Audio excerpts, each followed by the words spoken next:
Hello everybody, welcome to Crafty Soup. My name is Misty. Today I have for you a layout process video featuring brand new Pinkfresh scrapbooking paper lines.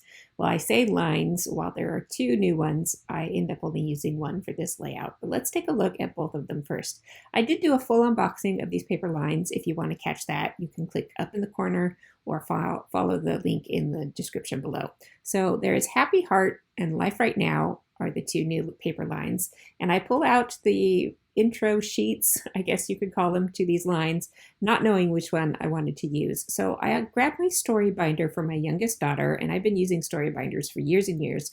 And I flip through these and I find some photos that I think could work with either paper line. Pardon that little white square, I'm covering up some photos I don't have permission to share.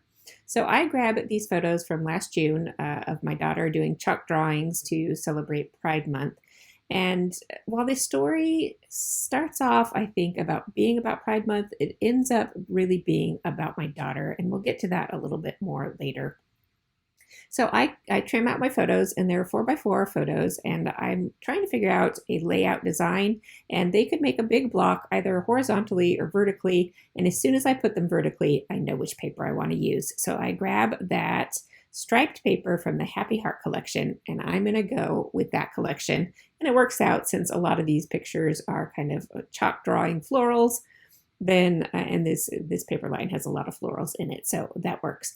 Now I have that first photo says Happy Pride Month on it, and I think that's going to be the title of this layout as I'm working. So I'm layering up that photo with multiple layers of pattern paper, and later you'll see me grabbing some foam adhesive because I think that is going to be the title. I wanted to really give it a lot of emphasis. And somewhere in here, as I'm working on this process, I'm thinking about these photos, and I decide really the story isn't about it being Pride Month. The story is about my daughter wanting everyone to feel valued and loved and included. And that's why she did these chalk drawings out in the driveway, because she wanted to show the world that she cares about people. So I pull out my alphabet that I've made on my Cricut, and I will link you up to that video as well. And I spell out my a separate title, says Sweet Soul, and that's going to really play into the journaling and the story of these photos. And then I grab that floral embellishment pack, and like I said, because there's flowers in the picture, I thought the florals would work very nicely. And I don't want to overwhelm the pictures, but I want to highlight the pictures. So I'm going to do a simple surround with these embellishments to outline these photos.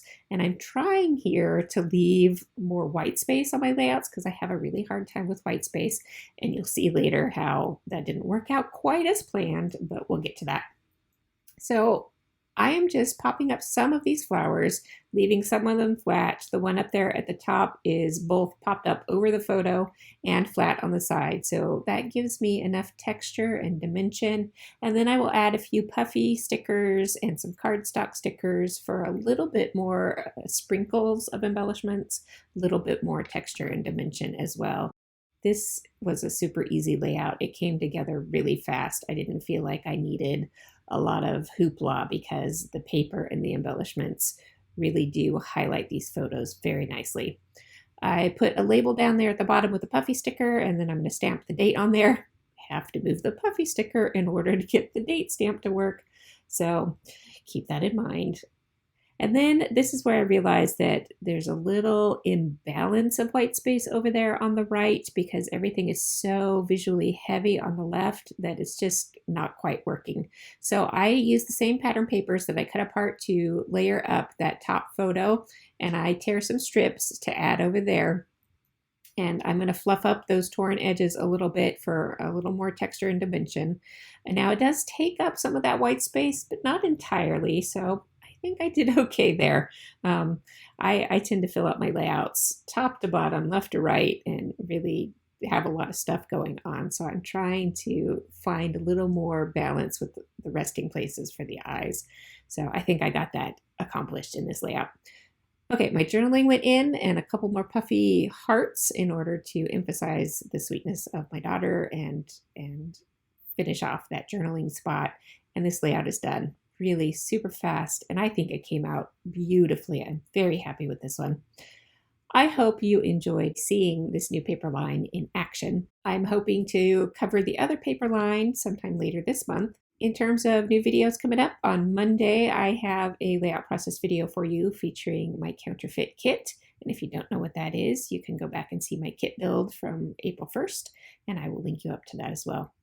Thanks so much for watching. I do appreciate a thumbs up if you got something helpful out of this video, because it does help my channel, and I hope you'll join me next week.